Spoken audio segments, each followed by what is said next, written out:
We're going to jump back to what we did the previous video and look at the fact that we have this R value. We have an R value of 0.778. What does R mean? R is called the correlation. Lots of times people think R means residual because residual starts with R, but R actually means correlation, so don't get that mixed up.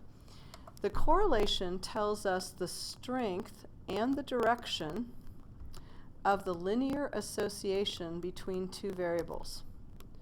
So how closely do those points mirror a line? How close to those points, how close are they to the line? How straight are they? That is what is measured by the correlation. Correlation is always between -1 and 1.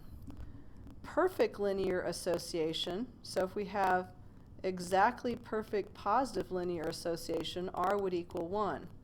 If we have exactly perfect negative linear association, R is -1. No linear association, R is 0. So we're talking about something that is so completely scattered that there is no way of determining any direction at all. Now most things are somewhere between 1 and -1, or -1 and 1, and not so close to 0. So we have maybe some linear association. So maybe we have something that has linear association. It's not perfect, but so this would be some positive value of R, probably pretty close to 1 because it's pretty straight.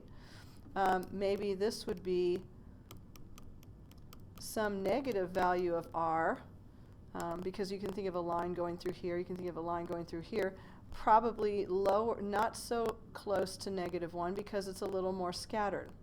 So we're going to do a little practicing to see what kind of values of R you can expect. And we'll practice some more of this in class, but just to give you a few illustrations. If we look at this, this is, I'd like you to guess what the linear association is, somewhere between -1 and 1. Okay, hopefully you guess that it's something negative and that it's fairly close to -1 because there's not a lot of scatter in these points. They're fairly linear.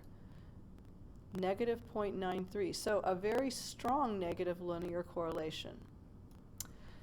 Here we have a positive linear correlation, not as strong as the first one. It's a little more scattered.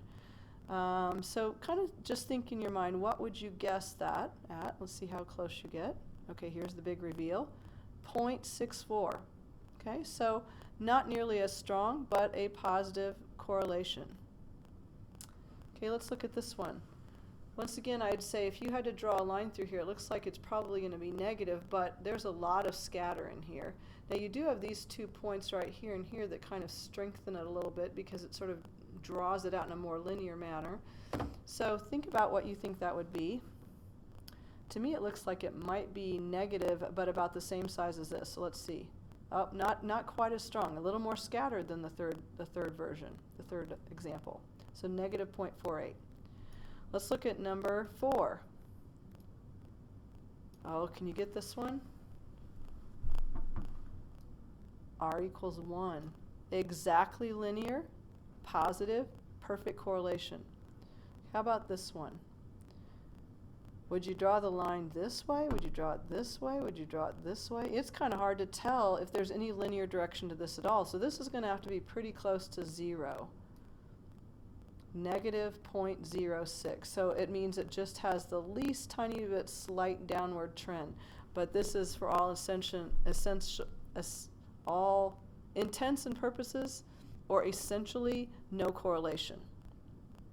Okay, so there is correlation, the strength and direction of the linear association between two variables. And we're going to use the correlation to help evaluate how strong our linear models are. Notice that we're looking for strong numbers close to either -1 or 1.